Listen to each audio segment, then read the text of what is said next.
Thank you very much, Madam Chair, and the ranking member as well. To my friends who've assembled as witnesses, I thank you for your appearance today. It means a lot. And I'm going to address my question to my friend, Mr. Fingerhut. Friends, first, a bit of a preamble, if you will. I and a very dear friend, David Mintzberg, encountered bigotry many years ago. I was president of the NAACP. He was with the AJC. He was the lead person. And he and I took on this challenge. It was a challenge related to the African American community. But having the allies in the Jewish community made all the difference in the resolution. It's important for us not to silo our problems, that we should see these problems as a collective. They're our problems. They're not your problems. They're our problems. They're my problems. And we've got a duty to help each other in these times of need.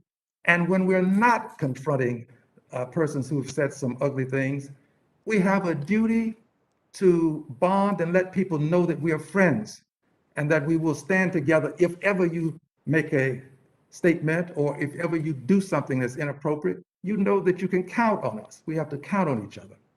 Now, having given that as my foundation, my predicate, I believe that we have to treat all bigots the same. We cannot make a distinction between one bigot and another. You can't conclude that if one bigot is beneficial. I have a term that I use now. It's called a beneficial bigot. A beneficial bigot has to be treated the same way you treat another bigot.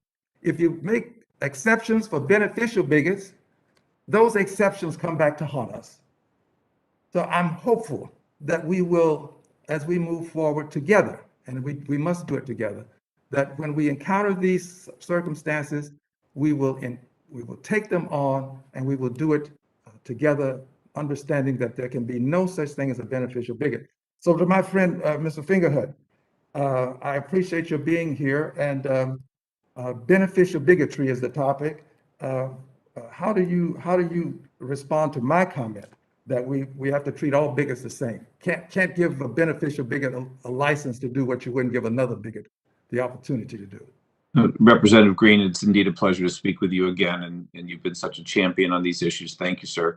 I of course agree with your comment entirely that we must treat all bigotry the same, and I want to emphasize that that as we grow the professional security systems initiatives that we are building across the entire Jewish community in each of our 146 Jewish federations, that one of the key roles of those professional community security directors, who of course are working with SCN and trained by them, is to build relations with not only local law enforcement, but also with other community representatives of other of churches and mosques and other faiths, and then our federations work, of course, in partnership with the leaders of other faiths and NAACP and Muslim groups and others, so that we are sharing information, we are working together in a unified way,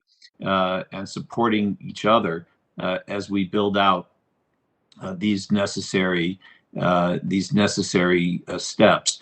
You know, both rabbis spoke beautifully, and I know they in addition to caring for their congregations and doing all the pastoral responsibilities they have, they are also involved in interfaith activities and broadening their work across the community. But they can't do this alone. We have to offer them the sophistication and the professional help that we can through the Jewish Federation system and in partnership with the government, local law enforcement, and of course FEMA in this case on the nonprofit security grant. So we take your comments seriously, and we know we're all in this together, and we lock arms. And of course we have had to, as you and I have discussed, the Jewish community's had to be very aggressive in building out these security programs in every community, because we have been a significant disproportionate target of these violent attacks. But we know that we're not alone, and we are eager to do it in full concert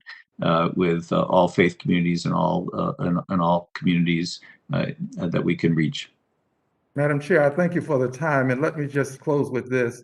Those who tolerate bigotry, perpetuate it. We cannot tolerate it. And again, I thank you, Madam Chair. The gentleman's time has expired. Thank you for yielding back. The chair